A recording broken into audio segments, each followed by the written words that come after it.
Police state. Boop, boop, boop. Police. Boy blue. Trinidad and Tobago. No democracy for you. douglAR politics. Saturday, 7:30 p.m. Rowley, you bad boy? Rowley is GG you there with? At Talbot. And now see why they get the Kobo Sweat boy. They give you a walk to deal with GG boy. Reatate you jumping.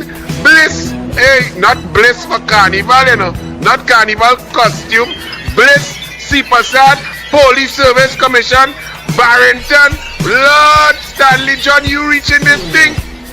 Let me stop kicks in here. This is, let me tell you, very sad. Only wait tonight, douglAR politics, 7:30 p.m. You go get all the info. At Talbot, lock on boy. Your Pomsy Terrasta. douglAR politics, 7:30 p.m.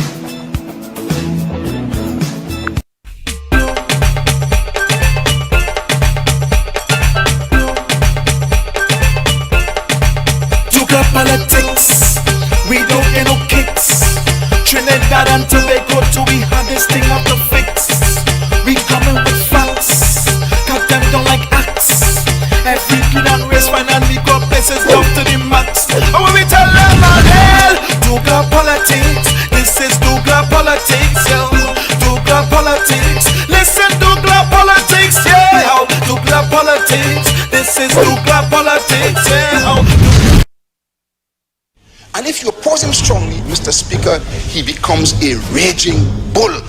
I know it's not true. They know it's not true. Madam Speaker, 48-1. 48-1, please. Why don't sit down? Responsibility. 1 second, Senator Roberts. 11, please. 40, 42-11, please.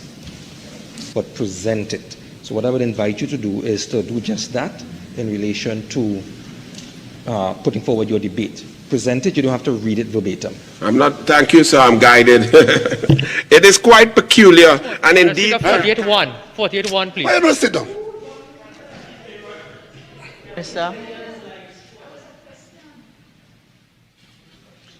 Prime Minister, please remember the ambit of this debate. Remember what? The ambit of this debate. But I came here in the proper ambit. It's relevant because I am saying that your modus operandi... On Standing Order 53-1B. Much obliged. I respectfully rise on 42-10. Thus? I rise on Standing Order 46-6, Mr. 46-1. Or else move forward. Thank you, Mr. Deputy Speaker. Since the Honorable Attorney General... They know it's not true. Madam Speaker, 48-1. 48-1, please. Why don't sit down? 46-1, please. On Standing Order 53-1B properly. On Standing Order 46-1, Mr. Vice President. On Standing Order 42-11. Or else move forward. Thank you, Mr. Deputy Speaker. Since 1B, if it's 52, the House and the Senate. 46-1, 42-11. President, I rise on Standing Order 46-1. Dealt with by you under 46-6. Okay, or else move forward. Thank you, Mr. Deputy Speaker. Since the Honorable Attorney General... They know it's not true. Madam Speaker, 48-1. 48-1, please. Why don't sit down? 40, 42-11, please. I rise on Standing Order 46-1, please. or else move forward. Thank you, Mr. Deputy Speaker. Since the Honorable Attorney General... They, 48-1. in their pattern of creating doubt, this NGC issue. in their pattern... Prime Minister, there's... Member for Couva South. Member for Couva South, I'm standing. Prime Minister, there's an objection on Standing Order 48-1. I uphold the objection. Madam Speaker, I hope you won't uphold an objection on my thesis that the opposition is about creating doubt. And Madam Speaker, in creating doubt, Senator Roberts, that is exactly what I'm talking about. That is not allowed. That statement is not allowed. There's no response to be had in relation to it. It's just not allowed. I will give you a few seconds more to wrap up. Because of the amount of times I have to get up to say that, you're obviously out of time now, but for the purpose of wrapping up, I will just give you a few seconds more to do so. Continue. Thank you, Mr. Vice President. That is your Prime Minister, Keith Christopher Rowley. For all of y'all who like to say the UNC and the PNM is the same, Keith Christopher Rowley is the Prime Minister. He controls the cabinet, he picks the cabinet, he controls the treasury, he controls all the boards, he picks all the chairmen, he controlling now all the independent institutions, he controls he picks the Speaker of the House, the President of the Senate. He has more in any house, lower house or upper house. He has more, he has control, he has everything, and yet he cannot control himself. He feels under pressure. Saddam Hussein called one standing order on him, and it was a standing order that should have been upheld. Even the Speaker, who is on his side, had to embarrass him, and he could not take it. He had to shout down at another member of Parliament, and he's the Prime Minister. I'm just a lowly senator. That man is the Prime Minister. You think you all want to compare him? He can't even compare with me in debate, because stupidly, mascara man, tight pants, tight shirt, he balls was swelling, so he had to stand up, quick, up and down. Don't bother me. I am my debate. You can throw me off, you can rattle me, mascara man. And the next day on Friday, he come in the Senate. Here wear no makeup. Ladies, if all you want to check out if the douglAR know what he talking about, check out Al-Rawi on the Video Parliament channel Tuesday as opposed to Friday. You will find he looking a lot lighter. He looking pale. His cheekbones a little lower and thing. You think he's a different person. All you know how the makeup does go now. All you check it out. Maybe it wasn't Maybelline. But the point is, you want that man, that Wajang, to compare to the class of Kamla Prasad Nisesa. The man cannot even compare with anything. The man is a orangutan dance. Saddam have him rattle with one standing order, don't know where to go. He come in the ambit with a scarf like he in England where he'd like to be.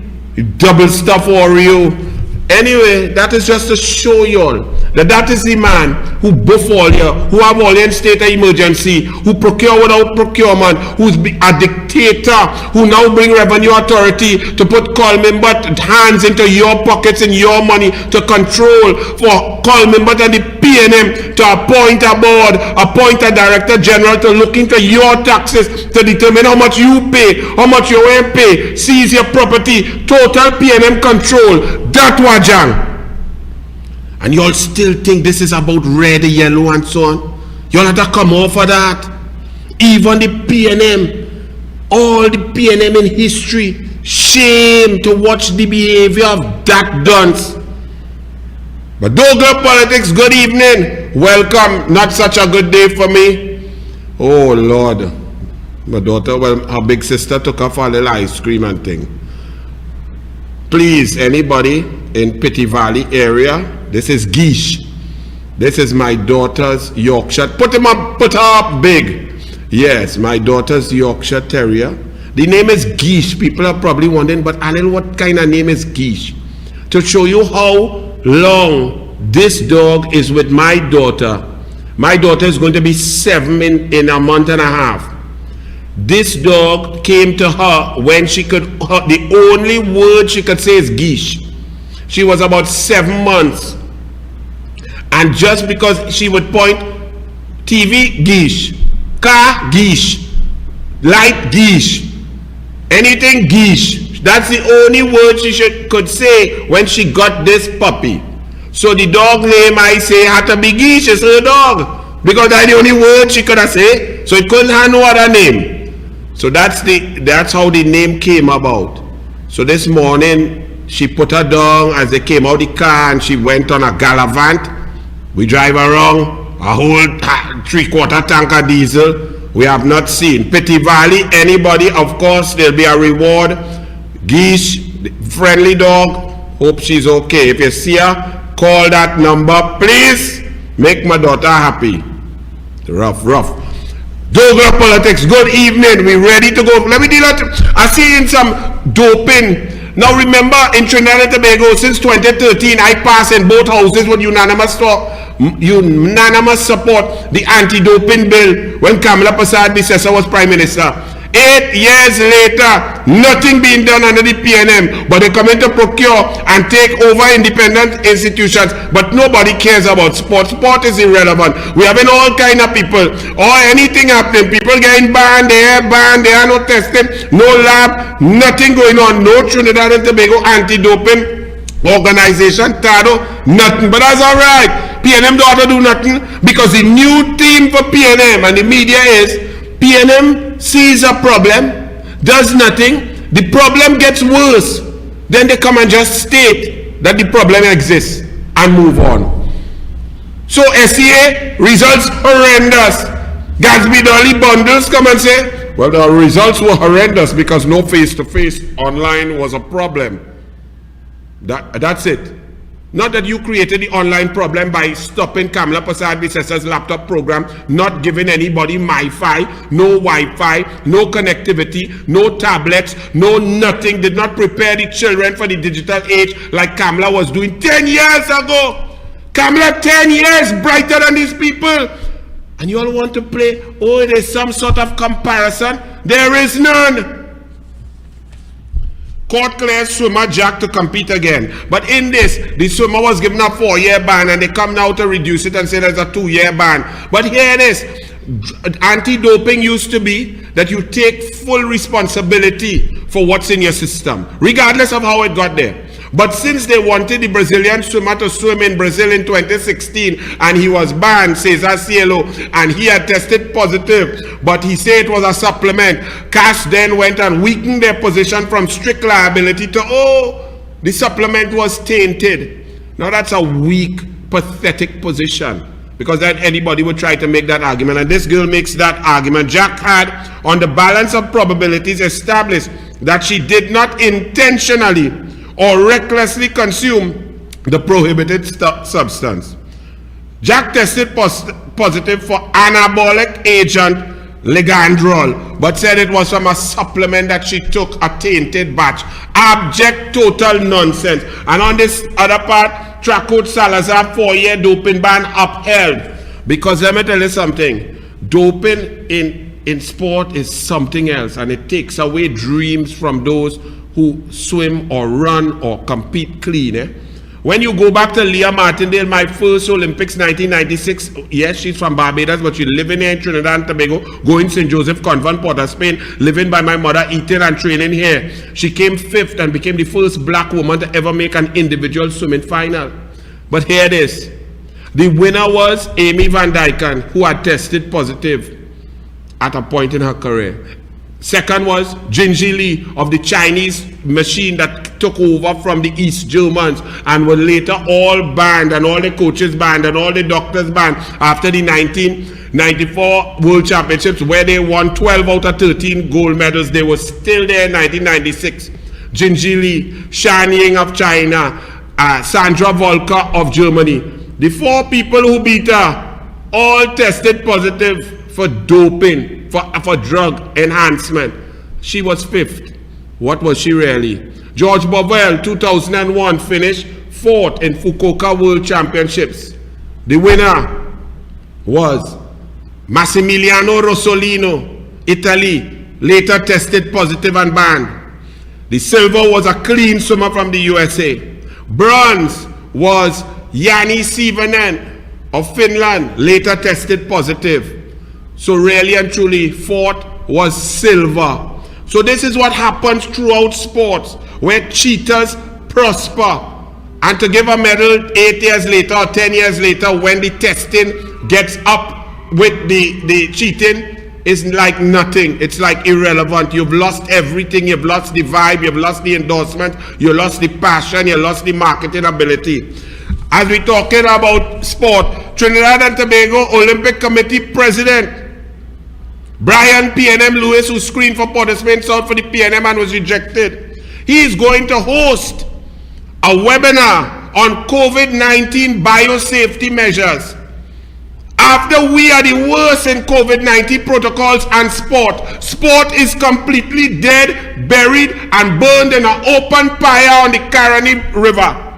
Under him, our athletes went to the Olympics in Tokyo and were decimated. Keshawn Walcott could not even perform in his last 3 professional encounters to earn money because they couldn't handle COVID-19 protocols so he could train. Then him and Shampa Kujo did not get priority for our international elite athletes to get vaccinated so that they could perform and train. But he, who have us on lockdown, shutdown, and broke down, his PNM, no sport going on except boxing and sea-lots, no sport going on, no training, no nothing. This clown is going to host a webinar on COVID-19 biodiversity. So why you don't just host a latrine showdown, how to clean a latrine, because that's the only thing he know about. But the audacity of this Trinidad and Tobago has come a place where it don't matter how you perform, you know.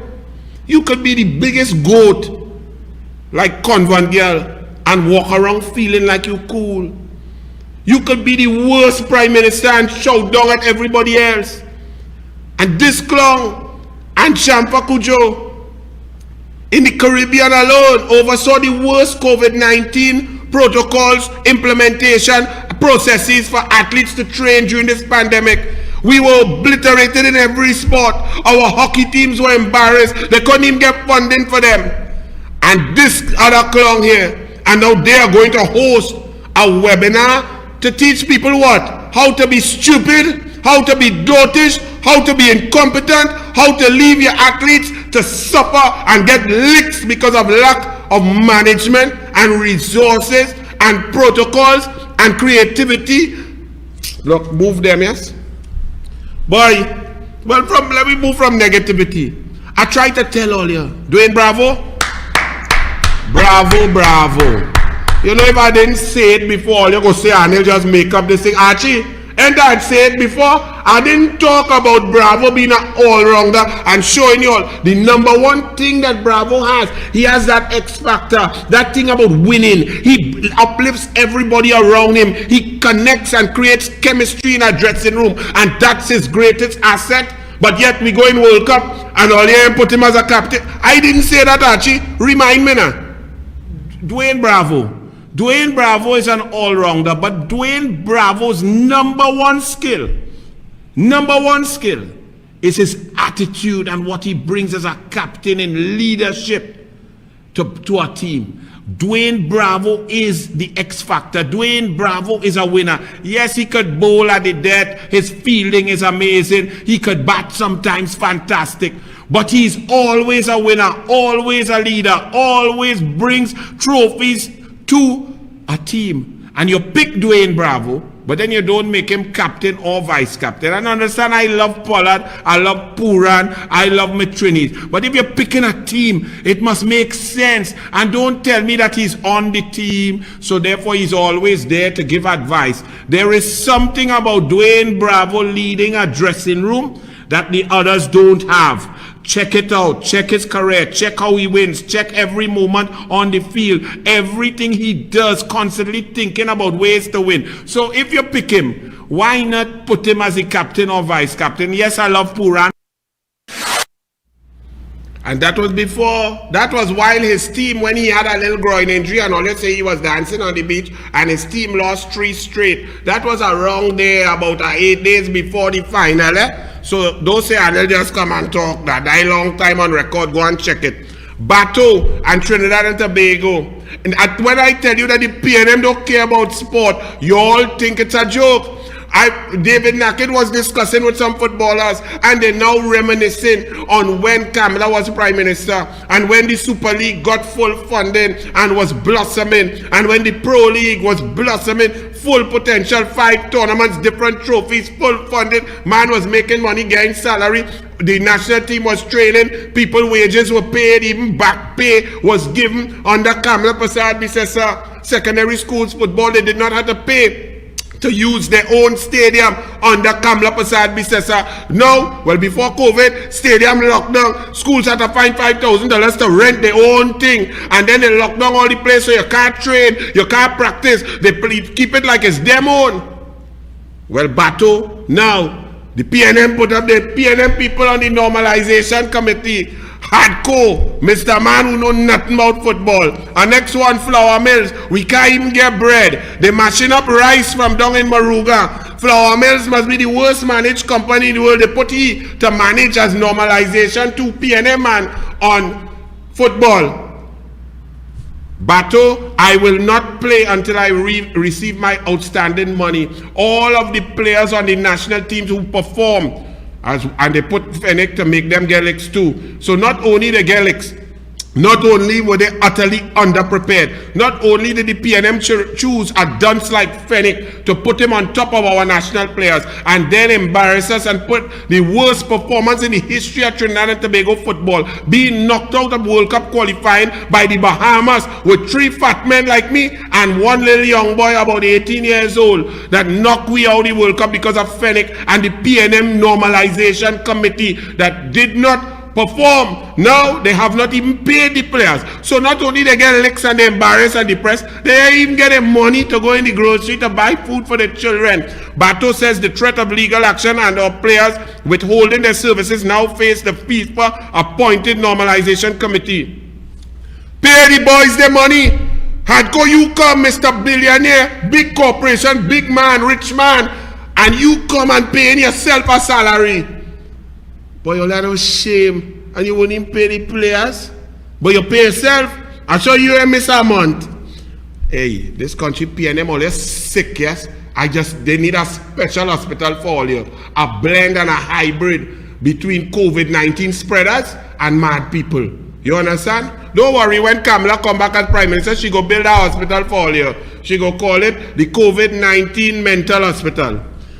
Cornell Glenn now. Put it up there, Archie. Cornell Glenn, national player. Now, get me this, understand this, eh? This is in the constituency of the Prime Minister of the Republic of Trinidad and Tobago. This is a national hero. Do you know, up to now, when I'm recording this, the Member of Parliament, Keith Christopher Rowley, has not contacted Cornell Glenn yet. Yes, get on the phone now and contact him. But the douglAR done blast here already. Because if it was Kamala and her MPs, we would have contacted this national hero and found out what was the situation. Because, put up what happened. Cornell Glenn down in the yard, you know, in Carnage. It have a Facebook post, Archie. If you don't have it, it's alright. Where you are saying at night he was there and police roughed them up and so on. Now police, I don't understand what is going on. Because people in the yard, them get arrested. But my people and them, and don't get me wrong, I love the boxing thing that's going on in Selots. Very good. It was good to unearth talent and to move, but we in a pandemic, we in a state of emergency, we supposed to be social distancing, Delta variant coming, it's in breach of protocols, right? So, what's going on there? Well, I'll talk about this here too, so leave up that, Archie, right? So, Cornell Glenn, arrested with others and so on from being in the yard. His MP, his Prime Minister, a call to find out that. But a man get accused of fake oil. And he said, but I call him. Of course I call him. That's my friend. You're your friend. You call your friend because you have hundreds of millions of dollars. But you ain't call this. Your constituent, your national player from down in Carnage. You ain't call that. All you want to know when I call Rowley, Rowley is more than an Oreo. Rowley is a double stuffed Oreo. That's what I try to tell all you. The man with the 100 million is the man calling N-word and all kind of thing. Rowley ain't call him to say, boy, what you talking that for? A national hero who put the blood, sweat and tears for this country. An issue occurred. You don't have to intervene because police matters. We must keep police matters separate. But you are the member of parliament. You call to make sure that the man who has cussed black people and Indian people by all kind of nasty word. You call he to make sure, what's this with the 100 million fake oil thing? But you ain't called Cornell Glenn, your constituent of Diego Martin West. You ain't called to find out what's going on. But on top of that, police, please explain to me, and PNM, please explain to me.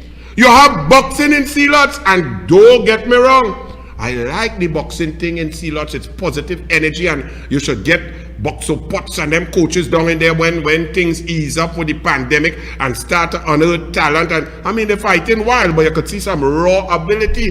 They need to understand and be taught the sweet science. Plus, after a minute or so, they burn. Boxing, you have to be real fit. But big crowd after 9, state of emergency. Then also in a funeral, big crowd all over the place, and police say they use their discretion. Okay, you see, I am a man for fairness. Discretion, if it's being used, must be applied across the board to all people.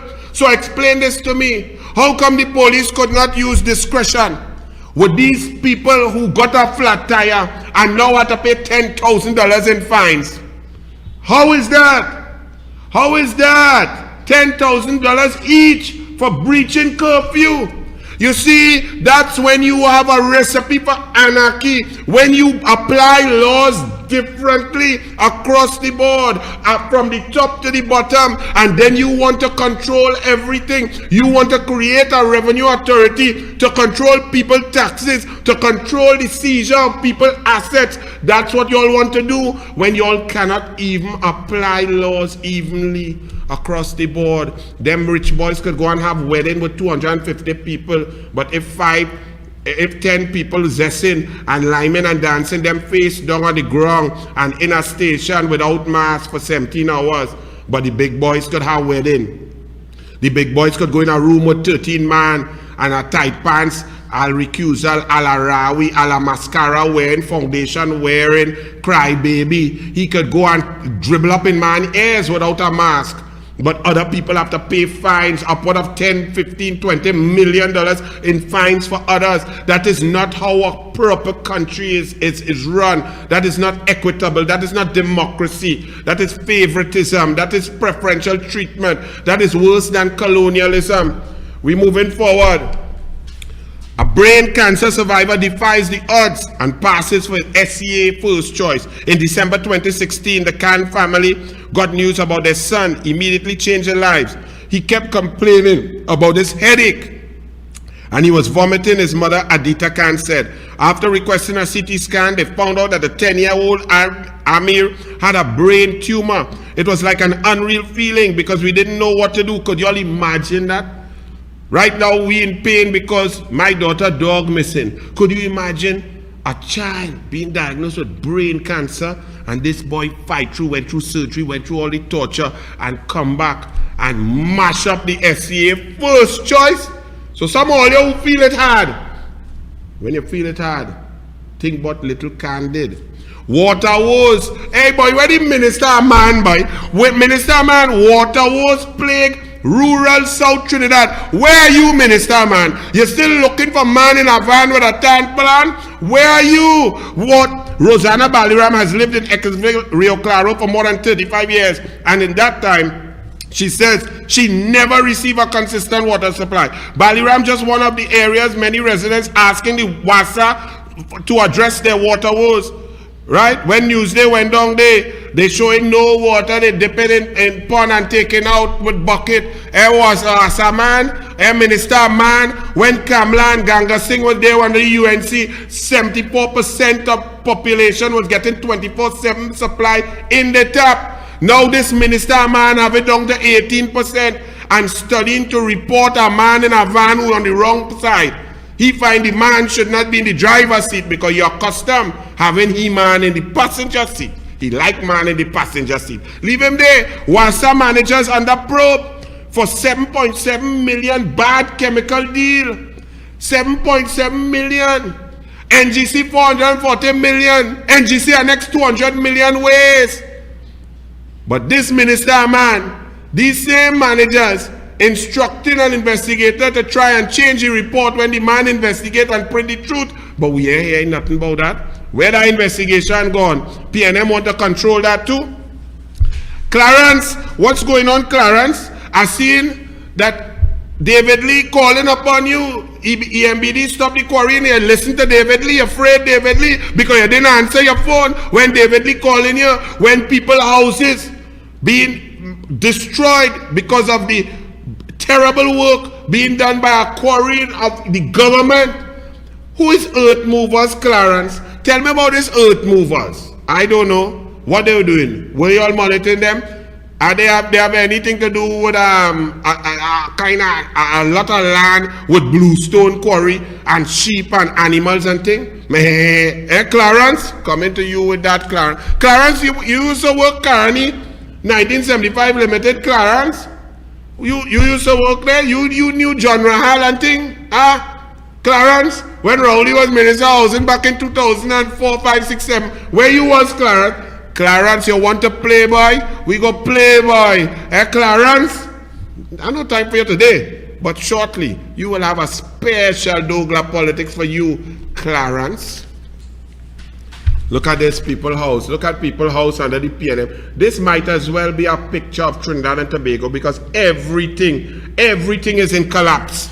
And those people are now at the mercy if they have to buy concrete. It has monopoly. Why? Because of the PNM policy. Rockhard Cement announces. Rockhard Cement yesterday announced that it had closed its business in Trinidad and will seek opportunities elsewhere in the Caribbean until such time as we are afforded equal treatment in our home country. In a post on its Facebook page yesterday, the cement importing company blamed its closure on the imposition by the government of continuous challenges to its doing business in Trinidad and Tobago. Paula Gopi Schoon, you're calling standing orders? Why you don't sit down and do your work? You're going to appoint a lady who was the head of TTMA on our Invest TT board? What they going to invest? We at minus 439 million US. What she going to invest? Negative? Breeze? No, that is good. You're pulling in oxygen. Oh, what's she going to invest? Carbon dioxide? Paula Gopi Schoon. The company, which is owned by the Ramit family of contractors, said the initial challenge was in the form of misclassification of its imported cement. So pressure, burst pipe, and now the population at the mercy of monopoly. Isn't that the story across the board? Preferential treatment given to anyone and anything named PNM. And then they come in the Senate and tell you, have no fear. The Minister of Finance will appoint the board of the Revenue Authority. Those who were at BIR and Customs, have no fear. You all will be treated fairly and get work. How many Petrotrin workers get work in Heritage? Who do the work? Who do the hiring? The PNM now and the Revenue Authority? Yeah, man, the minister will appoint the Director General, bring them to the Parliament and say, who say I? Them have 22, UNC are 19. So the ayes have it. That's their saying that that's independent, that's strong, that is no political interference. That's what they try to argue in the Senate. And some senators vote for that, yes? Right? So we're moving forward. Scotiabank though. And remember Scotiabank used to be a man called Richard Young. He had two sons, Small Pin and Baby Pin. Stuart Young and Angus Young. And now Angus Young is the best CEO in the history of the world right now. He moved from zero to hero once he brother swearing on the Bible to be Rowley's faithful K-Pax liquor and cleaner. $3.81 billion and more. Hear about more, I even start to add up yet. But Richard Young too became, when Terence Farrell and them resigned from the Economic Development Board, Richard Young is not only in charge of the IFC, receiving $15 million of taxpayers' dollars to do what? The International Financial Center. We are no center, we are no finance, and we're not international. But yet he gained $15 million for the last 6 years. What has he done for it? On top of that, he is the head of subcommittee to anybody who want to invest in Trinidad, had to talk to he first, and then he go and talk to his Small Pin son. So them have a tripartite of Small Pins clinging like musketeers, ding, ding, ding, ding, all up in Rowley K-Pax. He was at Scotiabank. He has close ties to Scotiabank. While you suffering, while your business shut down, while they're foreclosing on your property, while your family hungry, while you're trying to scrape up to see if you could fill out your form so you don't have to pay the 5,000 for valuation form for property tax coming in your tail, revenue authority coming in your tail. If you're in Tobago, they come in to take 3 seats to say them win. Yeah, we win. We have we own minister, former minister niece, cutting out seats. She take instructions from the prime minister who was her uncle boss. She then follows the prime minister who say cut out 3 more seats. She cut out 3 more seats out of the red and fling it there and say this is a fair competition. Plus she going to put all the people in different areas to control the votes and so on. This one here, and that's fair. That's what they're doing. And then this one, Richard Young now, former Scotiabank big boy, while all you're suffering. Thursday, September 16, 2021, page 15, Business Guardian. Scotiabank's profits jump in 2021. 2021 is pandemic, lockdown, shutdown, broke down, and state of emergency. Businesses shutting down. No work, people unemployed. 120,000 people lost their work in the last year. But Scotiabank announces the profits jump in 2021 to 462 million in 9 months. $500 million in profit for Scotiabank. Look at this. One thing he proud of, he produced 2 small pin. Yeah? Nicki Minaj, look for he, my daughter check he, to see if he is called vaccine. Because the boys he producing, me and know Nicki sing a tune about them, yes? Now, JTAM accuses government of imposing a Taliban-like property tax. Speaking on behalf of JTAM, Anil Roberts, the leader of the JTAM, he said, Joint Trade Union Movement, there's my brother, man. Anil Roberts says, if government imposes property taxes on citizens at the height of a pandemic, it could be the proverbial straw that breaks the camel back. You know what, Mr. Roger? You know I don't like you. You know I don't respect you. You know I believe that you have made some terrible choices. You and you alone would know what motivated you to make those choices that made no sense. You ain't getting no refinery. You went in there, you did your best, you helped put Rowley as prime minister, help him go back. They held a carrot out to you saying, yes, you're going to get the refinery. You ain't getting no refinery. All your workers gone through. The OWTU is the weakest that it has ever been. But all right. All right. I got a bit of inspiration and the douglAR change in this week here. Okay, Roger, I was reading this and I'm saying to you, you don't like me and I don't like you. Okay, sir. But I agree with what you're saying. And I agree that this government, Keith Christopher Rowley, is the most anti-labor government in the history of the Caribbean. And I don't say that easily. He has not negotiated. In fact, he attacks Kamala Persad-Bissessar for having negotiated and completed negotiations with labor. The money that Kamala Persad-Bissessar made available to pay back wages and back payments to labor and different labor unions, he described as profligate spending, wastage. So let's see. You now see that Rowley is an existential threat to labor and to the very existence of Trinidad and Tobago. I love Trinidad and Tobago.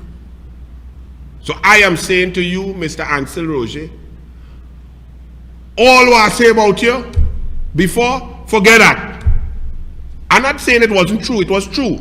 But right here, my mother always say, you can't keep talking about that. You have to solve the problem. So Anil Roberts, Anil, they call me. Tell me how we fixing this problem. How we getting this problem. How we moving forward with a labor agenda. You see, I even have on my OWTU style shirt. I'm a labor man. So, you don't like me, I don't like you. But if you are saying that you're for country, and you have realized that Rowley is killing workers, killing people, suffering people, digging in their pockets, spending money wildly, no procurement, coming to fire people, attacking and union busting, I said, I fighting with you to stop that. So I done with the lean to the left thing, I done it. So Roger, union leaders, tell me, because let me tell you something, somebody asked me, Anil, what you doing? Why you still doing? All the independent institutions gone. The media in Rowley pocket, writing nonsense after nonsense. The EBC is PNM, as illustrated. Everybody know that now. Who you going to fight? The population is vote on race without thinking. Why you fighting? And all I could say is because I don't quit. I couldn't really say, I dare say it's a glimmer of hope. But we are reaching that point if Rowley remains and he decimates PSA, decimates NUGFW, comes at WASA, which is PSA again, goes at TNTech, which is OWTU. He's done decimated the oil and gas sector. Then he will come at teachers. They come to stop employment in teachers. He'll go at the port workers. He'll go at TSTT. He will go at any and all workers to clear the way to buy more paintings. I say to you, Ansel Roger, you don't like me and I don't like you. But we love Trinidad and Tobago, don't we? Well, okay. Tell me what we're doing. And I'm supporting you. I go be the liaison to the labor policy. Moving forward, how do we save Trinidad and Tobago from this double-stuffed Oreo called Keith Christopher Rowley? I'm moving on. Archie, but you're looking pale there. You can't believe I do that, eh? Archie, if I had a camera, I would have put it on here. If all you see Archie like he getting heart attack in the back there, like he can't believe it's douglAR politics, he said. Archie, at some point, Lord, I feel my mother talk to me in my sleep or in my subconscious. Because that woman had a heart. She must be sitting close to some spiritual being up there. She could forgive. So maybe she touched me. But there's a bigger job. Trinidad and Tobago, we are reaching a point where even if the most intelligent human beings get into power, in every aspect, if we get the most intelligent, brilliant, heart and loving Prime Minister like Kamala Persad-Bissessar, who love people, love children, single mothers, and her policies there, forget all the bacchanal and the talk, who loves education, who prepared her and was preparing her children for the digital age. If we get the best labor person in the world who love labor to be as Minister of Labor, the best energy person to be and to guide the energy sector, tourism, sport, culture. Even if we get all of these great thinkers and great minds, there is still a risk that we will not be able to come out of the morass that this bag of dunce under Keith Rowley, these oppressive, dictatorial moves, this dictator. When a dictator is an idiot, it's worse, you know. Problems are exacerbated. You could have a dictator like Fidel Castro, and things could have gone okay at times. Yes, freedoms and so on were not good. But medical, sport, health, care, equality. Yes, there was oppression, don't get me wrong, because dictator is dictator and freedom, democracy, nothing could beat democracy. But when you have an idiot, see, Castro is very bright. Rowley is a complete and total dunce. And he's a dictator. And he's a bully. And he has taken control of every independent institution. He's taken control of the EBC now. They are directing the Police Service Commission. He has taken control of all aspects of the parliament. They are changing laws without constitutional majority, by simple majority, and moving forward. The PNM began the corruption of independent senators since 2007, putting independent PNM senators in place, when the independent voice is the most important in a two-party state. So the country, in the words of Gypsy, boy Gypsy, Imagine I using Gypsy, sir, because Gypsy is a great calypso monarch. I disagree with his politics. I disagree with his lack of testicular fortitude. But that Kaiso is a sweet Kaiso. Captain, the ship is sinking. But right now under Rowley, the ship has sunk. So we need to get some divers to go in there with some flotation devices, hook it up to the ship, inflate, and raise the ship from the bottom of the deep blue sea. So yes, I put down my axe against Roger. Roger, come! Tell me what you're doing, how we bring it back, how we protecting labor, what we need to do, tell how we bring back the tripod once we get rid of Rowley.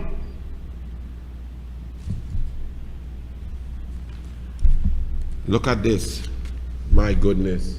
That is oil. When I tell you everything, Gary Aboud last month, oil in the sea, Heritage and Paria sending boat to cut it up. Victor Roberts showing oil in the river. Look, more oil in the river. Oil spilling all over. Clean up after oil spilling Point 14. Cleaning up after an oil leak in Point 14 continued on Monday as workers tried to minimize the damage. We damaging the environment, nothing working. This small pin might be the greatest idiot to ever pass through anywhere in governance.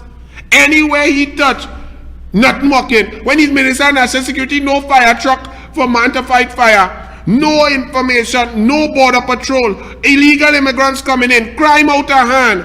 Nothing, even lifeguard. I know where to change their drawers when they go on in the sea and come back. They had to stay with wet Bartex. This Stuart Smallpin young, but he's upheld and uplifted by the bigger goat Rowley and instructed him upon his black benchers in the cabinet. And you all wonder why everything is in a mess? EMA probes dumping of chemical waste in Oropouche River now. And then also Heritage oil spill cleanup. This is the one from way down weeks ago. Cleanup works are continuing in Point Lego, Point 14 as Heritage Petroleum Company Limited tries to find the source of an oil spill. Them now trying to find the source. Not source doubles, you know. The source of an oil spill. And oil damages the environment for decades, if not dealt with. Under Trinidad and Tobago's Prime Minister Keith Christopher Rowley, as it pains me, or you can see the pain, them words nearly stick in my throat. Everything has collapsed and everyone with a brain is leaving Trinidad and Tobago. Foreign direct investment has gone out into other countries. We had minus 439 million US for last year and probably minus 500 million US for 2021. Minus $1 billion US over a 2-year period in this calm but PNM Rowley regime. People were waiting for the borders to open and the brain drain has increased. Our intellectual capital, anybody who could get opportunities outside has left or are in the process of leaving. Some people, the only reason they ain't leave yet is because they can't sell their house and their car because all the markets across the board have dried up because people don't have money. Well, Exxon is moving almost all supply work from Trinidad and Tobago to Guyana by 2022. So not only did Rowley, from his negotiation of gas price in 2017 with Smallpin, make 11 companies leave Point Lisas, and Point Lisas dropped from a high of 76% under Kamla Prasad Bisesa, a full capacity, 76% capacity of companies operating down to a paltry 19% as it stands now because of Rowley's negotiation. Jerry Brooks resigned and said nothing. He buy UTC now, so he get a cushy PNM work. And that's why our country suffers, because people just resign in the PNM and stay quiet because out of fear. Oil and gas, gone. Atlantic LNG, Train 1, 500 million wasted and gone. Metal Steel, gone. Petrotrin Refinery, gone. And now Exxon moving almost all supply work from Trinidad and Tobago to Guyana. That is more pain for the labor movement, for labor, for qualified citizens. We have 5,700 citizens with degrees unemployed now in Trinidad and Tobago. In 2015, that number was 1,200. It has risen to last year, by December 2020, to 5,700. Brilliant young minds with degrees qualified who cannot get a job. As local capacity in Guyana continues to increase, ExxonMobil says more services are being moved from Trinidad and Tobago to the South American country, where it is the operator of the Starbrook, Kaita, and Kanji blocks. A report from Oil Now has stated. Archie, just remind the people of the incompetence of Keith Rowley, aided and abetted by Stuart Smallpin, Small Brain, arrogant dunce young. Run it.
That is the NGC new scandal, another $200 million wasted. Them thought they needed a compressor, a project, right? This Mark Loquan and the board of NGC and the management said, yes, we need this. Now, we don't get too technical, right? They needed this to increase their production and productivity and sales and so on. And they're going through. And halfway through, them realize 200 million spent, your money wasted. Oh, goodbye. We ain't need that now. You hearing what I'm saying? This is not the same Atlantic LNG, millions of US and requests for indemnity that Rowley now saying it wasn't approved by the cabinet. Now reports in Curtis Williams' Guardian said that Imbot since February had agreed to it.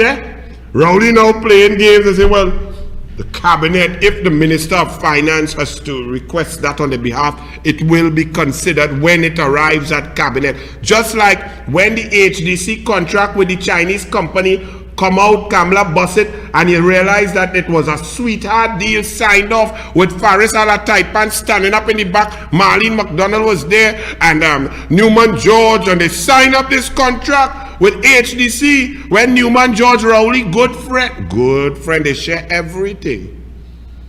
As I say, happy anniversary to Kamla Prasad Bisesa and Dr. Bisesa. Happy anniversary.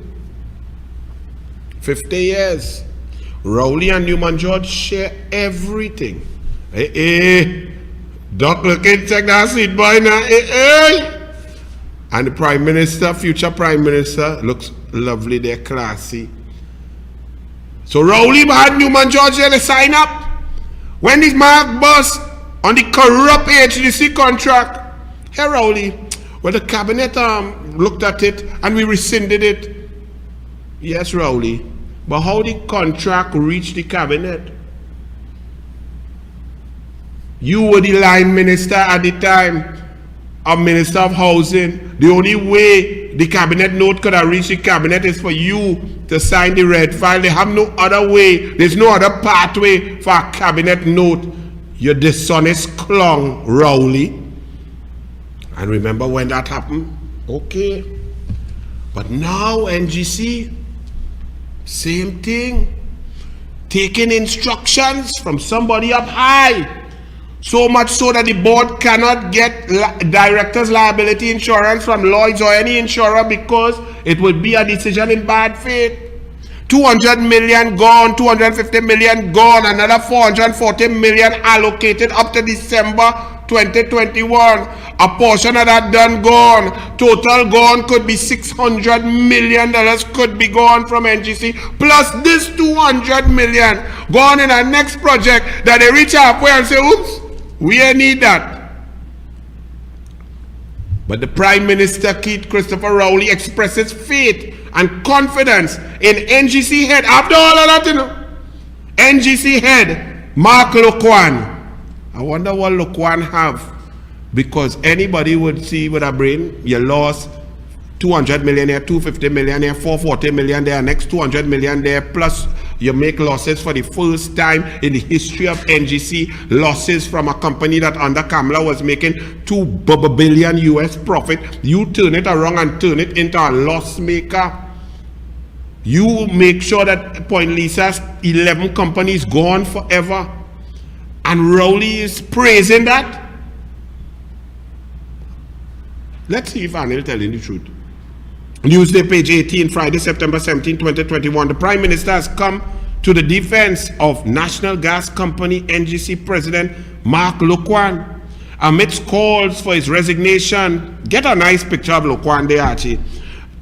He's saying Rowley is expressing total faith and confidence in him. No, Rowley ain't expressed no total faith and confidence in he black benchers who sit down there and they do nothing, you know. Keith Scotland, they do nothing, trying to get a little hamper for people down there in Pottersville South and thing, trying to pick up garbage where the people smelling stink there by the place, where garbage rotting and thing, trying to get the corporation and the Pottersville mayor to do some work to help out, and it's our Barataria Corporation. Keith Scotland try, now we talking nonsense about PNM is held to a higher standard. Keith Scotland, if PNM is held to a higher standard, how come you is not AG? And a man who take extra time is only good in football, you know. A man who take extra time to become a lawyer, a man who lost 31 case straight, a man who never win no big case in this jurisdiction is the Attorney General. Explain to me, Keith Scotland, how is that a higher standard? So this man, while he in charge, NGC moved from billions of US profit to losses of billions of TT. This man oversaw and was there while the negotiation went at NGC's product that made it not viable to sell anything to Point Lisa's, and companies decide it's better to shut down, eat with losses and bust out. Like this man is there on the ex officio member of the board asking for indemnification from taking a decision to try and foot the entire bill for Atlantic Train 1, wasting 200 million and counting potential 440 million. This is the man who take a decision and start a project 200 million, and it's only scandal after scandal. Something went wrong at NGC. This is the man, you know. This is the man. A monumental scandal, says this advertisement here with Mr. Samad. Mr. Attorney General, avarice must not triumph. The Petrotrin fake oil case, the NGC. This is the man, Mark Loquan. He oversee all of that. And Keith Rowley say, I have the utmost faith and confidence in Loquan. Is it because of how Mark look, Kwan? Is that why you have faith? All your black benchers in the PNM, he have faith like that in all you? If all you only poops in cabinet, he blow all you out. He don't tell all you good morning. This man lost billions of dollars. This man might be the biggest goat in Trinidad and Tobago. And Rowley say, this goat, say he have faith in that one. Is it because of how he look, Kwan? I tell all you, Rowley's a double stuffed Oreo, and you all want to play banana, and Kamala want to give people banana, when Kamala love all people. Kamala raised as a Baptist. Kamala don't see race at all. Kamala give laptops for everybody, children life for everybody, school for everybody, pan and sport for everybody, road for everybody, grants for everybody, create jobs for everybody. Not one policy of discrimination, but all you want to say that lady had, y'all are just fabricating. It's amazing. But this man who's black party, proud African, proud black man, he power brokers is Loquan, Small Pin Young, Angus Young, Richard Young, Rohan Sinanan. Call me about the blackest man in the world. Call name Winfred Espine, Andrew Gabriel. Go down the line. Where the black man? Where Keith Scotland and them with a black bench disrespectful self? All you know shame.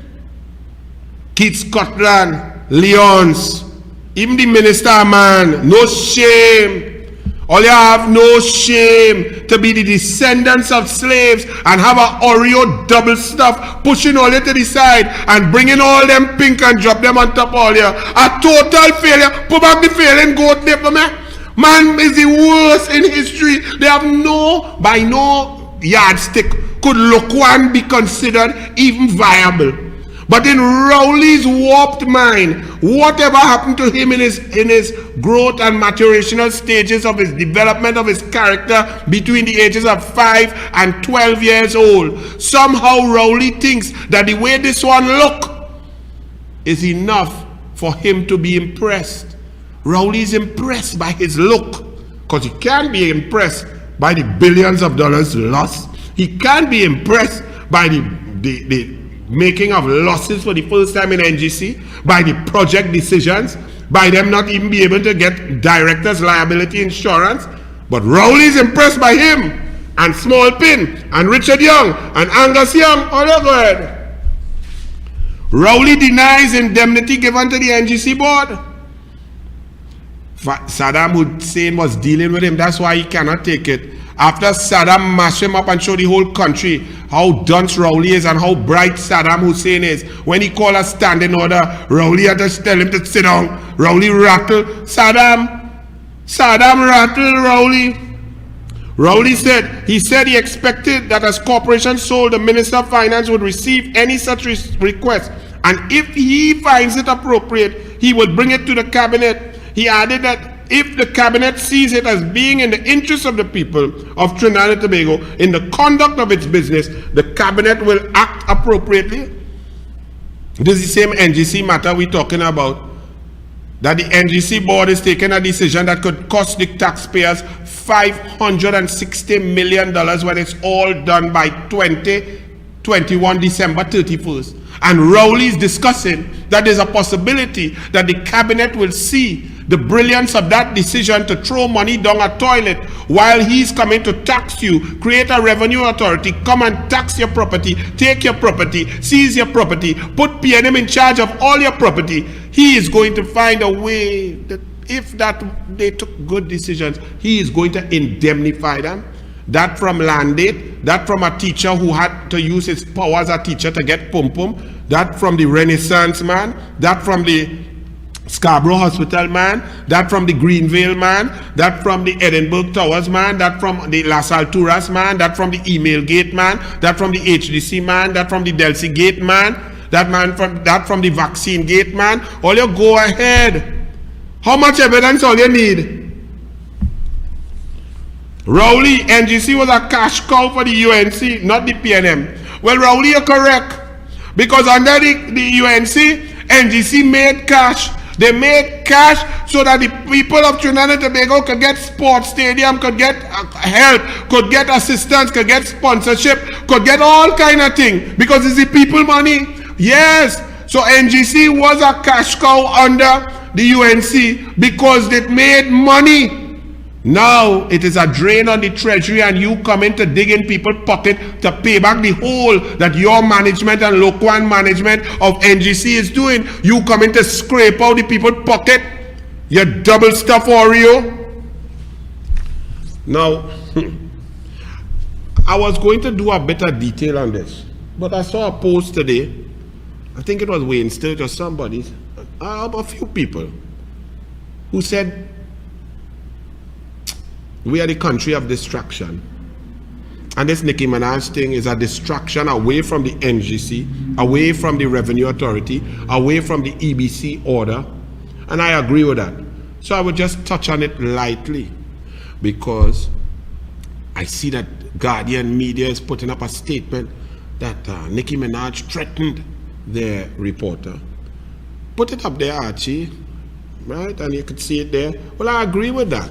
Nicki Minaj got emotional and she threatened another human being. That's wrong. And we concur that it's wrong.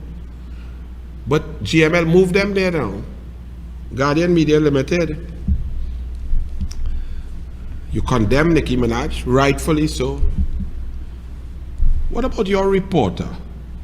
Did you find that that reporter, the messages shown by Nicki Minaj and not denied by your reporter, basically threatening or trying to bring pressure on someone to give her a story, is that the correct method? Does that apply to journalistic integrity?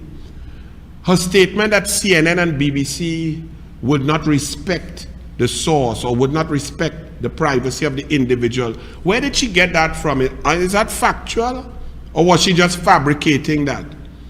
You see, you have not mentioned that. You can't start to take a Pontius Pilate position at the end of an issue when Nicki Minaj is responding to an initial poor position, disrespectful position, lack of factual position, a threatening position by your reporter.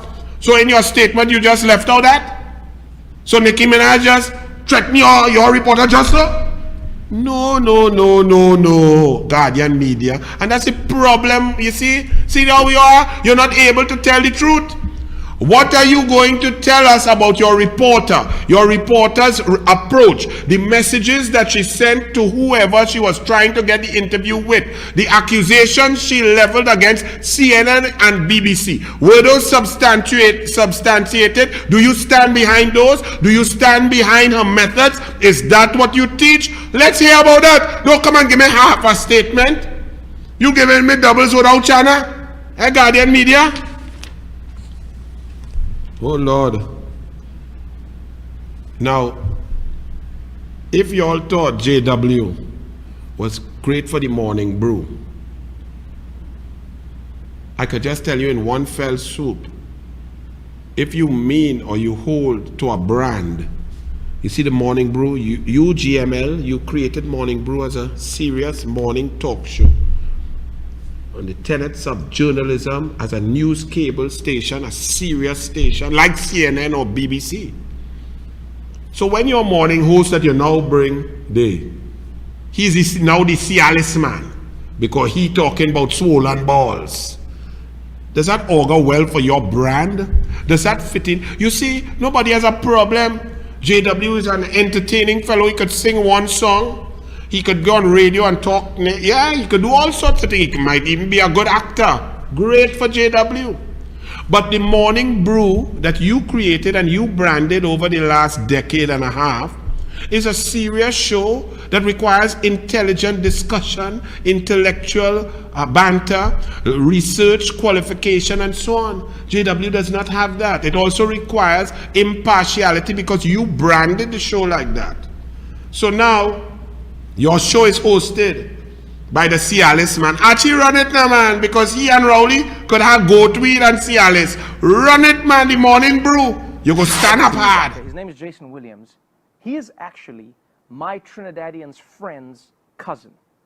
Yeah, cousin, friend, cousin. So we called him and we actually got him to redo the Cialis ads. And honestly, I think it's a pretty big improvement. Do you or your cousin friend have a flat tire? Well, you don't have to tell everybody. Just take this thing called Cialis. Trust me, it has all the herbs and punch to bring back your vibes.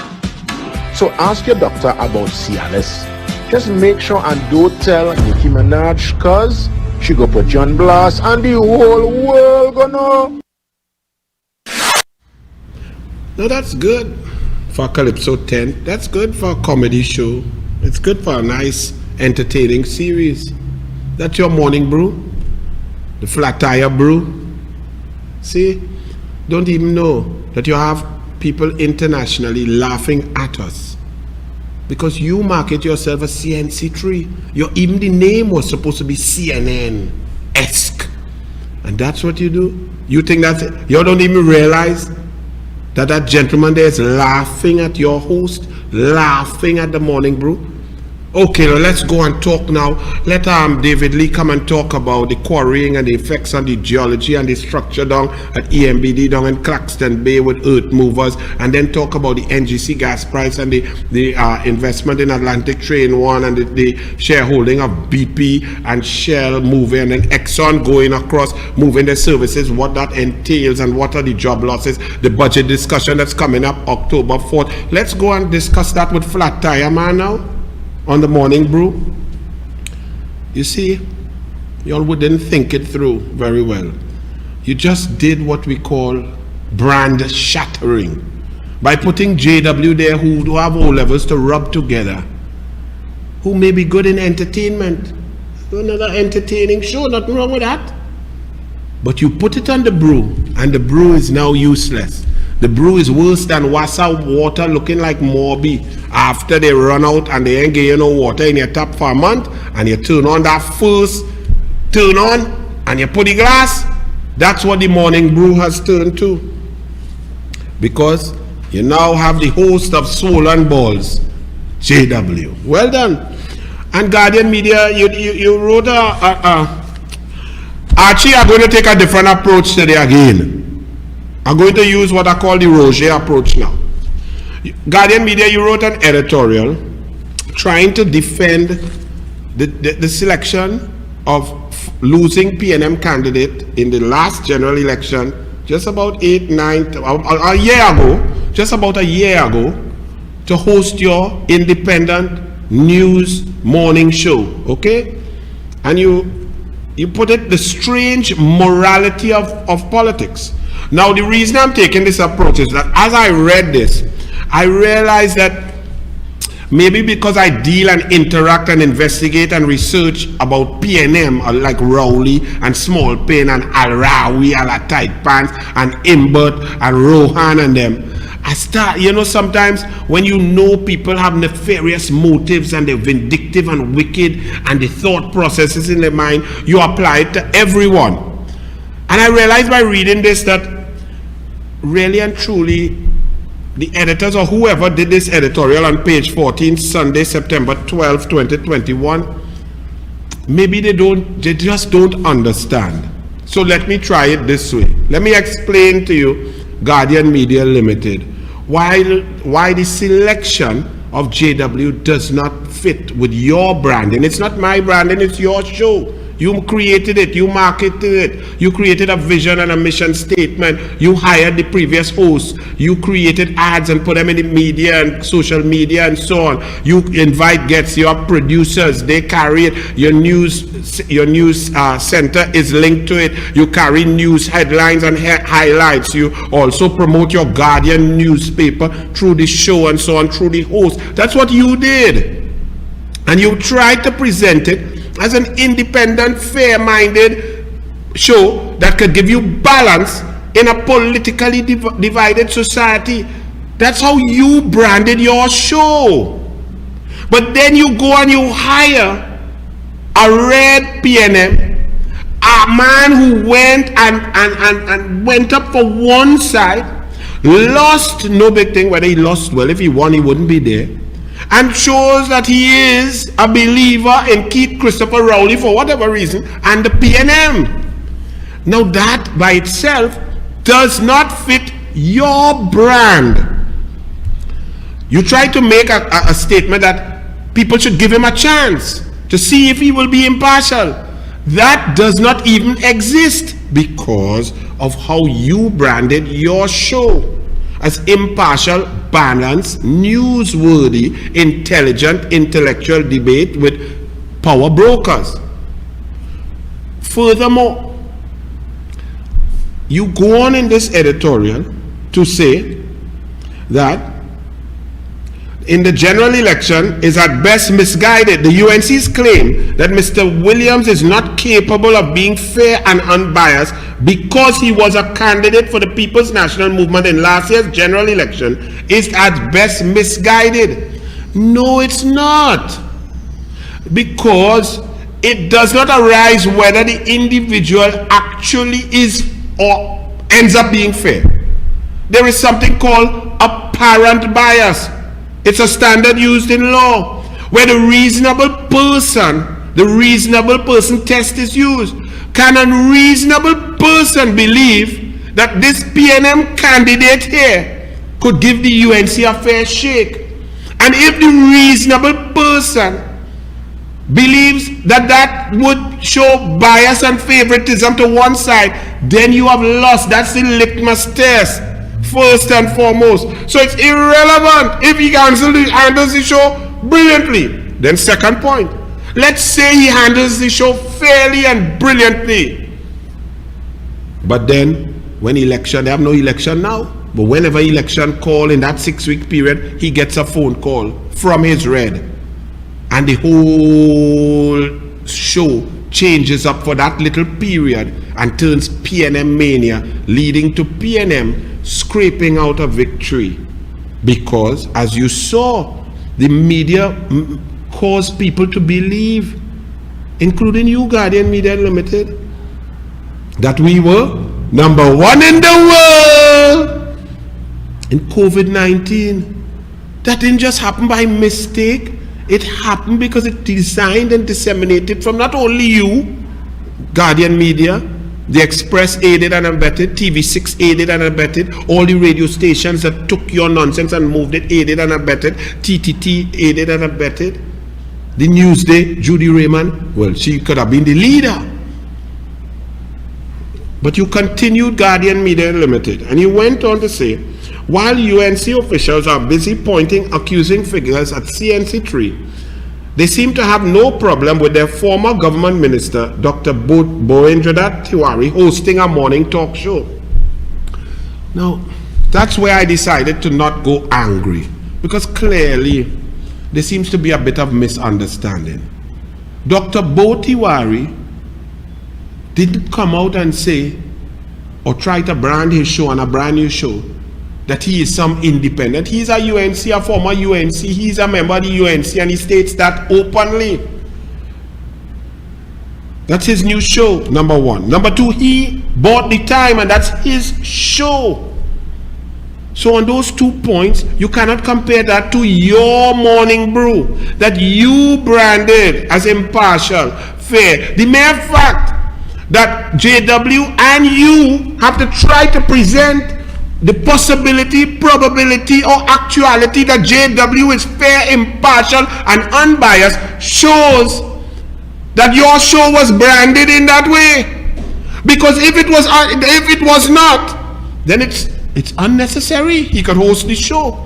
You even went on to the more ludicrous to say that Anil Roberts have a show. But the show is Anil Roberts, UNC Senator, UNC douglAR, Kamala supporter, UNC love UNC.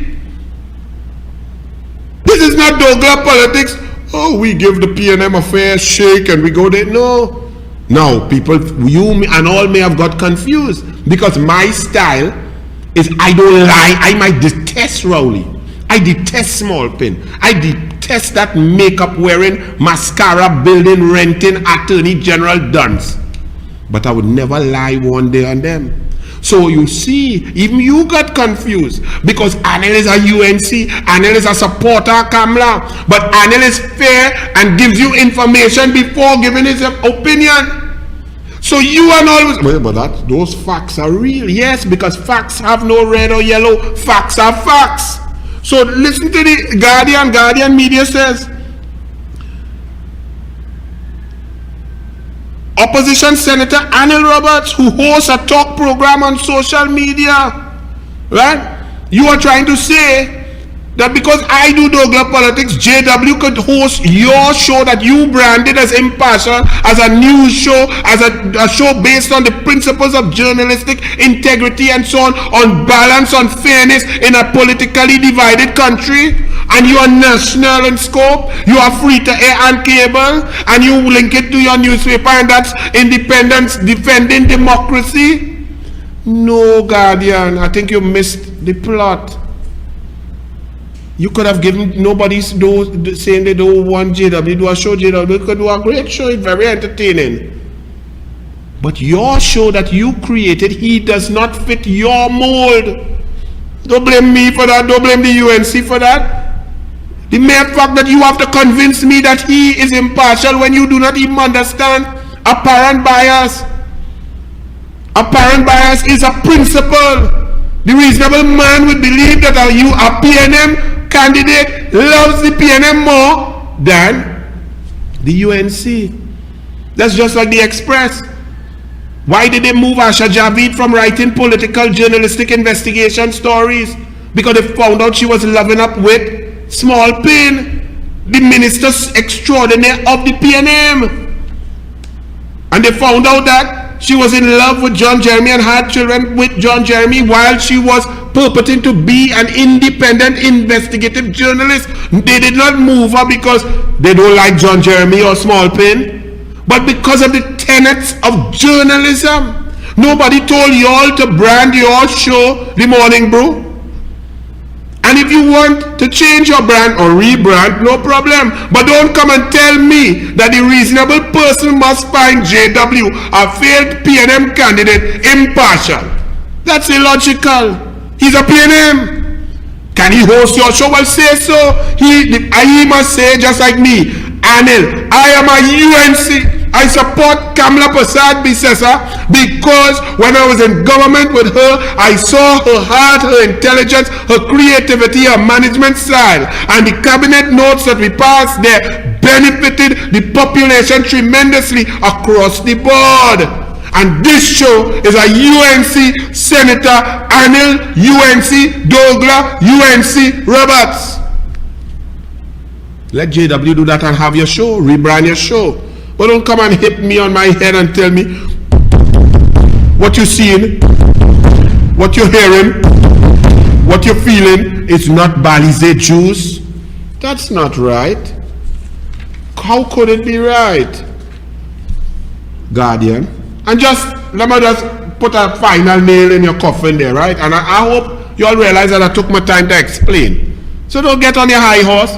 The mere fact that you wrote an editorial, the mere fact that your news reporter is going to a UNC press conference on NGC matters and property tax and asking them about JW, does not show you that some bias. You have a horse in the race.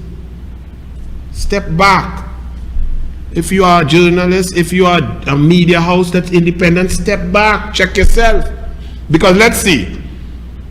I bet you I could put the nail in JW coffin by somebody who could have been his colleague if he was able to beat Saddam and if Saddam Hussein didn't cut his tail. Colm Imbot. Do you think that I could use an argument by Colm Imbot to tell you and show you it's impossible for JW to be fair, balanced, and impartial? Colm Imbot in the Senate yesterday. Not no whole argument, yesterday. Imbot said, because the president of AmCham, Nirad Tiwari, made some criticisms about the budget, the economy, the processes employed by the PNM and the Minister of Finance. Colm Imbot took great offense to the calm, cogent, realistic, factually based criticisms. And Colm Imbot's explosion in the Senate was that Nirad Tiwari is a former COP candidate. No, I had to think back when that was probably 2007 or something, right? That's over 14 years ago. But Colm Imbot yesterday used the argument that any criticisms of the government, the PNM government now, by Nirad Tiwari at this stage 14 years after he was a COP candidate, and null and void because it's biased, because he's opposition. That, go and check the Hansard, don't take my point. And furthermore, to your point, with all due respect, Neeraj Tiwari as AmCham, I just blow him out because I find he biased towards the PNM. So in his tenure at AmCham, Neeraj Tiwari has been fair and balanced, so much so that it annoys a UNC like me. Because I find he over fair. If you know, if I have to judge it, I would say 57% PNM, 43 fair. But that over a sustained period of years, nearly a decade, did not suffice to overcome apparent bias by Colman Butt, the PNM Minister of Finance. So what say you now, Guardian Media? Even Colman Butt has made the argument that the morning brew is now Balisé tea. Stop beating me up. And I'm happy that you all like douglAR politics. douglAR politics make Newsday. douglAR politics make Guardian Media Limited editorial. But a little Facebook thing, boy. douglAR get big, boy. Archie, boy. This man said things could turn bad, yes? If Delta reaches local communities, things could turn bad in hours, says Convan Gil Dialsing. So things not bad already. Over 1,405 citizens have lost their life to COVID-19. The economy is shattered. 44% of businesses will never open again. People are suffering and dying. Tobago, there are now 80 deaths since. There are about 74 deaths since. Come to Tobago. Tobago is the place to be, says Rowley. Tobago has 463 active cases, and Dialsing finds things are so bad. Rowley says, oh, cabinet minister isolated after COVID scare. What? And then today, Archie, the office of the Prime Minister puts up this. They put up that Keith Christopher Rowley, let's read it. The Prime Minister, Dr. the Honorable Keith Rowley, has been identified as a primary contact of an individual who tested positive for COVID-19. As required by the existing health protocols, the Prime Minister has been isolated and tested. The test result is negative, but the Prime Minister is required to remain in isolation until a further test is conducted next week. So let's get this right. So when Rowley had COVID, when he contracted COVID, the doctors and them, the PNM boys who ain't want to tell me how much scholarship money they get and so on, and the next one who have on 3 or 4 PNM board, they start to tell us, well, it's 2 to 3 days only. We have to do the contact tracing and so on. So we don't have to go back to that 14-day period to see the damage that the super spreader Prime Minister Rowley did. Remember that? But now, Rowley had COVID, so he had natural immunity. He then take 2 shots of Sinopharm, so he have natural plus vaccine immunity. And he had to go into quarantine for 10, 14 days? How come? And how come this Rowley is so irresponsible? How come he contract COVID? How come he spread COVID to 35 people and a man in the cabinet dead? We don't know how he dead yet. How come he gone now in a retreat and breaking all the rules while people can't get together more than 5? He had 22 plus 8 in a one room for a sustained period of hours, while people can only go and pray at 25% capacity for 1 hour. And now he get a next contact. And is this contact now? This contact can't be the Ayanna Webster Roy, because she was in the retreat in Tobago. She is the officer of the Prime Minister, so he had contact with her way back when. So this is our next contact, because if it was that contact, the entire cabinet, the entire all in the retreat, all of them are the officer of the Prime Minister, especially Smallpin and all of them, had to be in quarantine. But now is our next contact. This how much contact with COVID-19 this one Prime Minister having. I wonder who really jackassing the scene. Think about it. And let me ask you finally, he is the one threatening everybody, causing vaccination discrimination and segregation in this country, telling people the unvaccinated are a threat to everybody and so on, attacking citizens. Well, and saying that the unvaccinated is the super spreaders. When everybody who could read it and stay calm, you could get it. As we see, as they're afraid you could get it, and you fully vaccinated. And Ayanna Webster-Roy was fully vaccinated and she get it. So stop all your attacking citizens. Educate, discuss, convince. Don't buff because you're not looking good. You totally fully vaccinated and you have natural immunity and they're afraid you will get it again. Ayanna Webster-Roy in your cabinet, she fully vaccinated and she get it, and she could have spread it to how many people? Was the person who you were in contact with, were they fully vaccinated, and are they afraid that they spread it to you and others? So vaccinated people can spread it. Does it sound what? So stop the discussion, the discrimination, the segregation, the mandatory nonsense, the safe zone.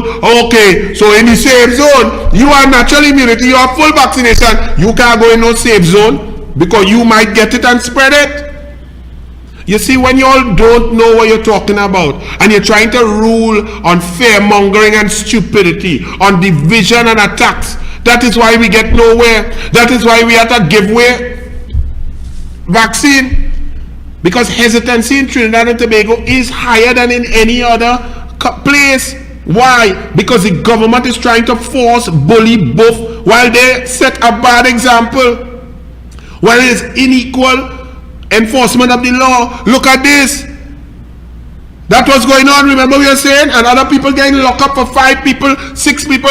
They say they had a party with 12 people, all get charged, all get locked up, and all have fines to pay. But them went inside there while people couldn't even go in church and pray for an hour. And you know what? While them was there, it had COVID all swimming through all of them valleys there. But they're attacking people. Tens of thousands of vaccine due to expire in November because you are program your communication strategy. Every week we hearing a set of dum-dums talking in a press conference, irritating and turning off the population rather than educating, informing, discussing. And now all of your strong, harsh words, you show that you're a goat because you are natural immunity and you are double vaccination, but you have to be in quarantine because you're exposed and you could possibly get it again and then spread it. Ayanna Webster-Roy, double vaccinated, spread it. Who she spread it to? Minister worries as 60% of country, 54,000 children still unvaccinated. You see what the new PNM thing is? Any problem that exists, they just state the problem exists and move on. So them work is not to solve no problem. Them exacerbate the problem. Them create the problem. But them don't have to do nothing else. Them could just move on. Get vaccinated for us to play again. You see, he thinks, this clown, this minister of health, thinks that he is some kind of entertainer. That's why he was happy to go on these shows and make Trinidad and Tobago the laughing stock, thinking that he was being interviewed on the Daily Show and so on, like a big idiot, have people laughing at Trinidad and Tobago. I don't mind if he go by himself, right, the scrotum specialist. Go by yourself, but you hold the title of Minister of Health of the Republic of Trinidad and Tobago, and that is the problem. Here the scrotum specialist. The COVID, not the vaccine, can cause impotence. Well, Rowley done get it once. He get the vaccine twice. And they worried that he go get it. Oh Lord, only bring the goat weed, boy. Bring the honey goat weed. Archie, run the track, boy, Rowley. Talk a little bit about when you get over COVID, how you get over. Because some people get over the initial clinical expressions, but they carry with them significant scars. And furthermore, to expose your cousin friend's flat tire in the public domain like that. If the man have a flat tire, okay, he will work on that. You know, there's herbs and punch and certain things the man can eat and bring back a vibes.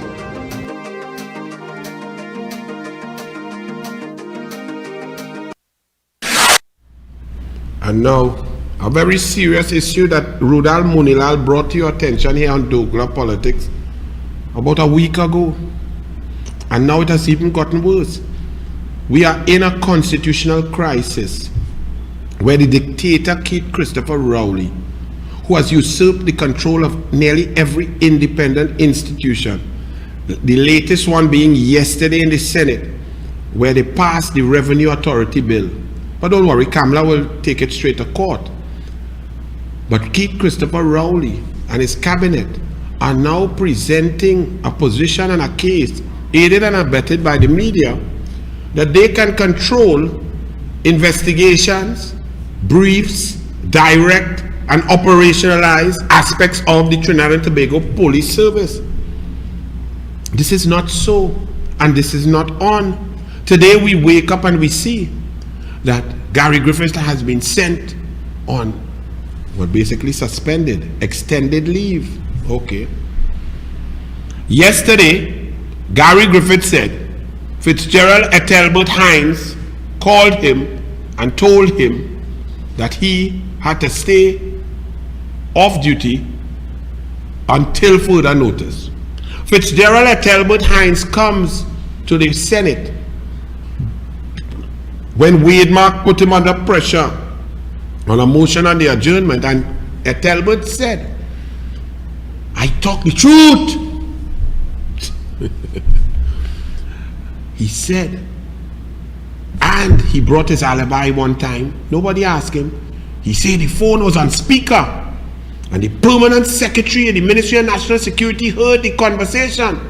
Well, I have many questions for the permanent secretary, if that is protocol. I also have for Ethelbert, if it was on speaker, did you tell the commissioner he was on speaker? And is it normal for a commissioner of police and a minister of national security to speak on speaker for the world to hear? And to the permanent secretary, is that normal protocol to not announce or not dictate or not advise the other person on the other end that their phone is on speaker for everyone to hear? And or is it normal for a permanent secretary to just eavesdrop or mako other people's conversation?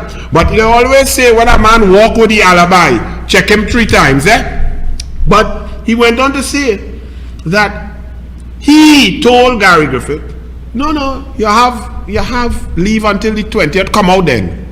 Come out when you leave that you apply for. Come out then. Gary Griffith said that he told him, don't come out until further notice. We wake up this morning and we read a paper that the Police Service Commission tells Gary Griffith, don't come out till further notice. So they're telling the Police Service Commission, telling Gary Griffith what Gary Griffith said that Ethelbert, the PNM Minister of National Security, told him. Now if you all find that's coincidence, okay. Ria Tate, the political editor for the Express, and Ria Tate, you call Wade Mark after the motion. I was there in the caucus room with Wade Mark, getting some little things to tighten up your story for this morning. And this morning, page 4 story, of which I see Senator Mark well in there too, because he brought the motion on the adjournment. And that was approximately 12 minutes past 6 or so that conversation was going on while we were in the caucus. Now, why do I talk about the time? Because it's very interesting. Gary Griffith has stated that the Police Service Commission alerted him late in the night, approximately 10 p.m. by email, between 9 and 10 p.m. that he is to stay off work until further notice. I ask you all people, when do papers print? Remember I was involved with media, I used to write columns and so on. Papers normally start printing, your deadline, last deadline is 6 p.m. to 7 p.m. 7 p.m. you're holding the presses, your costs going up because man getting overtime and so on. in order to get your papers out and delivered throughout the country, you begin printing for the latest 8 p.m. If it's a major critical something, you may push it a little later on dread occasion. But to go 10 p.m., the paper would not come out, or it will be thinner.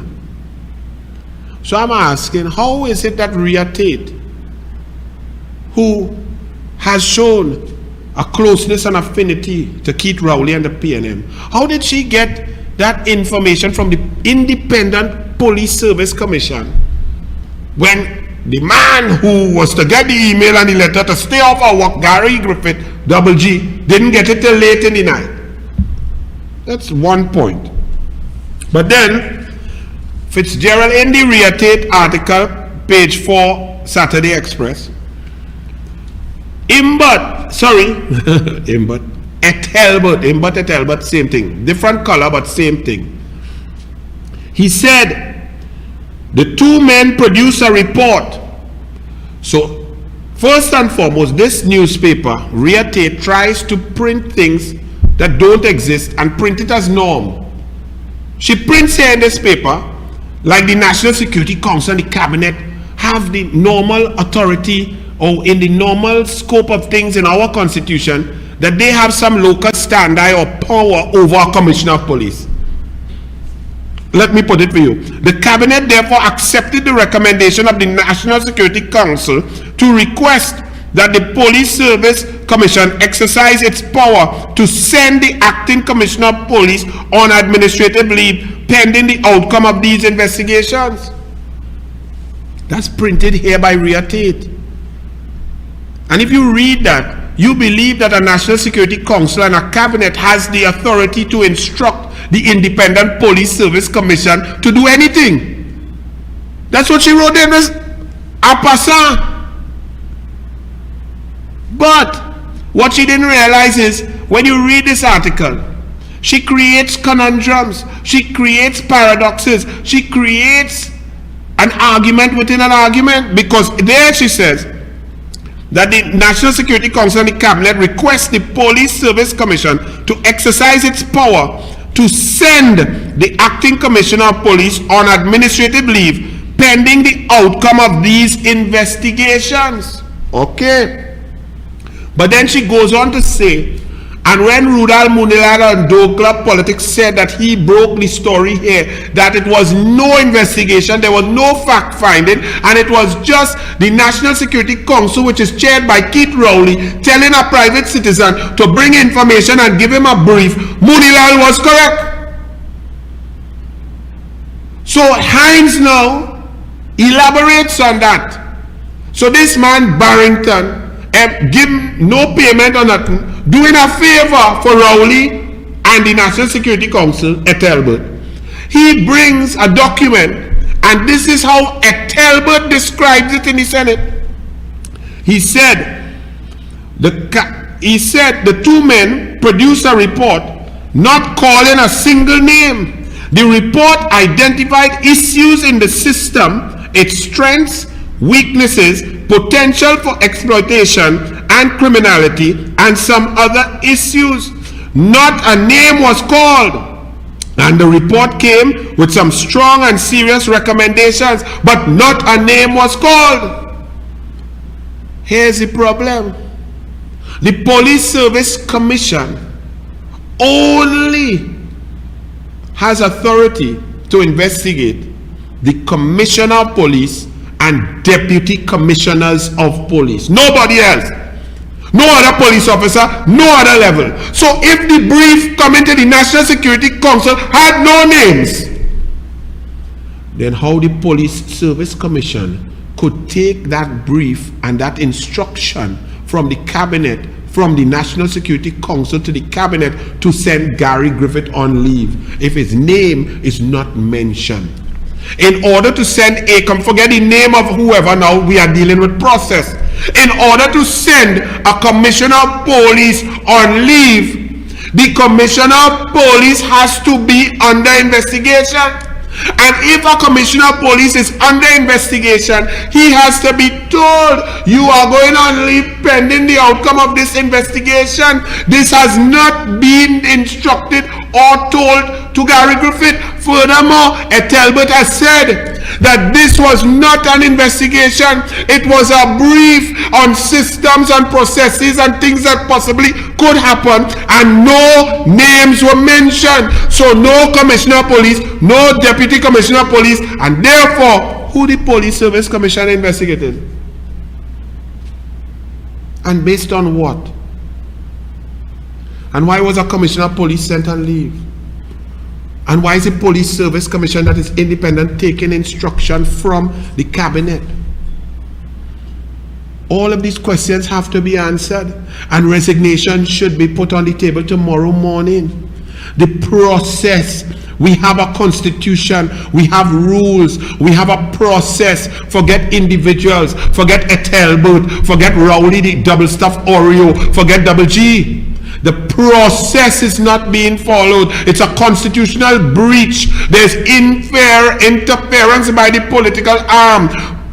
Pressure is being brought to bear. All of the institutions of government have been created to prevent this. This is dictatorship.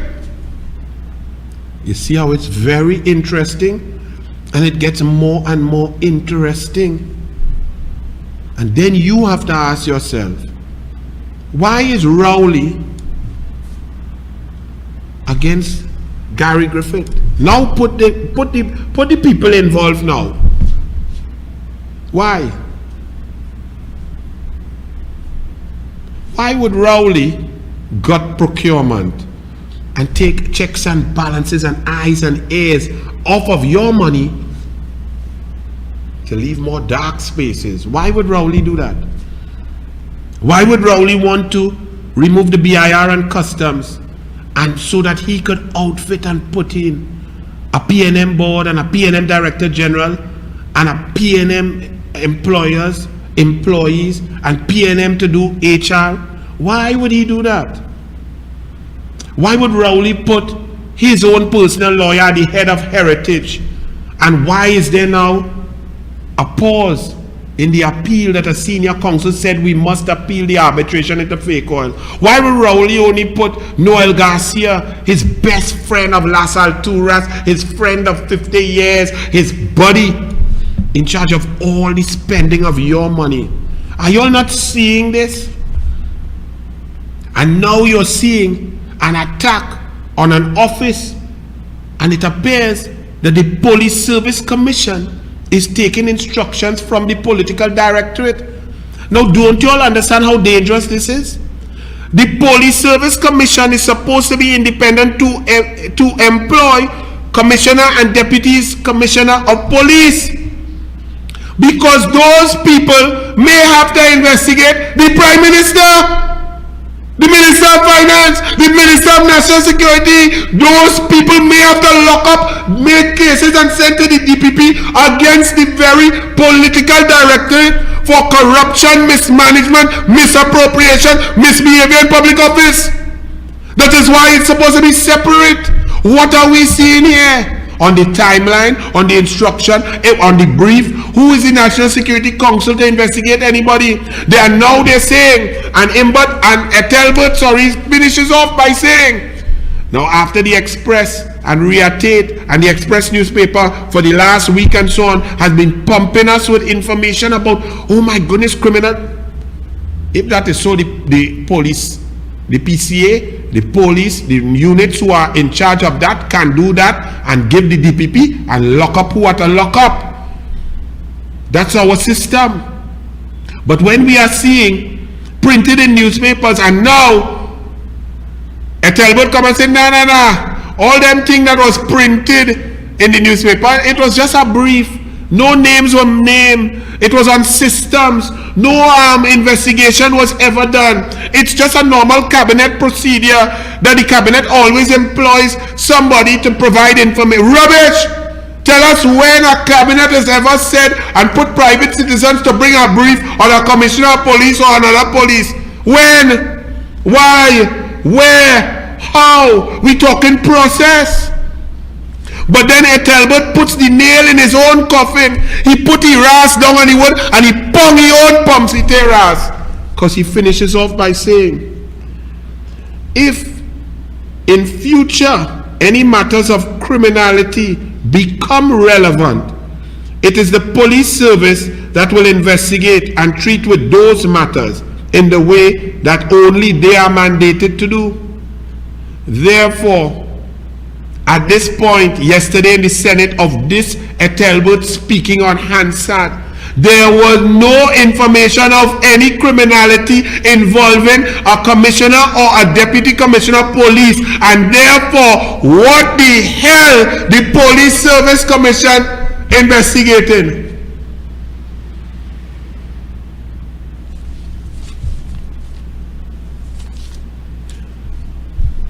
I just paused there for that to soak into all here.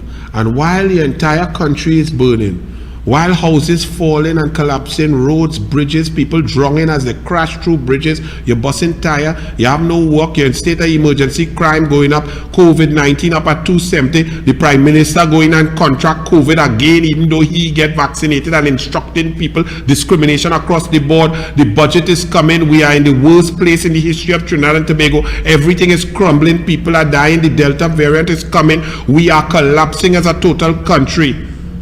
While all of that goes on and more, while the EBC has become a tool of the Prime Minister, while the Revenue Authority and your taxes are coming to be the tool of a Prime Minister, while the Police Service Commission is being interfered with and they have to respond to these questions or else resign. You know what Rowley was doing? Archie, could you believe what Rowley is doing? When I tell you this man is a double-stuffed Oreo, do you all understand now? While the entire country is sinking, sunk, buried and burning in an underwater volcano, Rowley watching picture to buy, artwork to buy.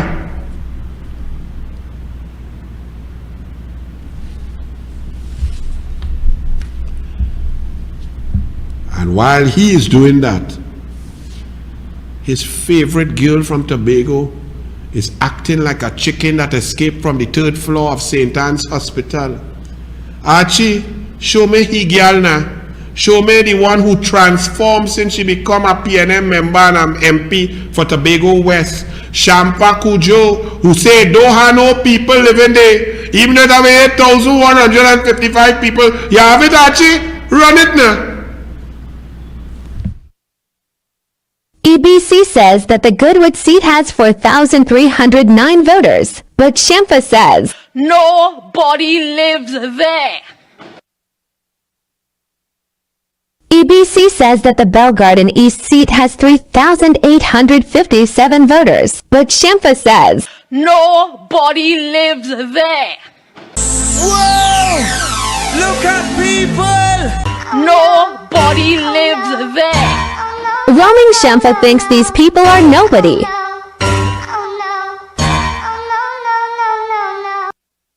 Nobody lives there.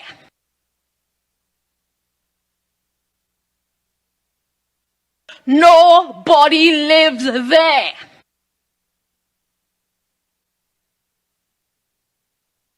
Nobody lives there.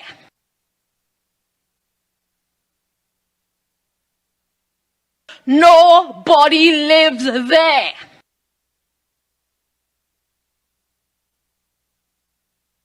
Nobody lives there. And Stark Entertainment put it well. I can't play clip because he's a, you know, he like to use the French language and so on. But Stark Entertainment, he put it succinctly. He says, Shamfa, you say nobody lived there. But just that is the policy of Rowley and his PNMites. Wherever he talk about Lavanti, no laptops, gunshots going off, no drainage, no electricity, latrine outside, and they are full supporters of PNM for years, decades, and that the PNM just treat them like nobody lives there. Library Point 14, like nobody lives there. In Diego Martin Bagatelle, like nobody lives there. Across the board in constituencies that vote PNM, in Maloney, across the board Malabar, they take down and knock down youths and them taking care of themselves to play some sport.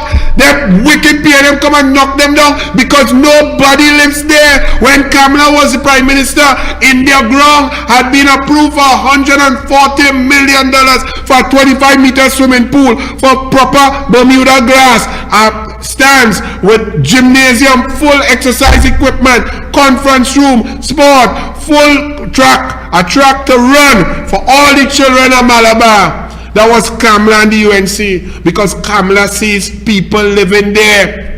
Kamala sees people living all over.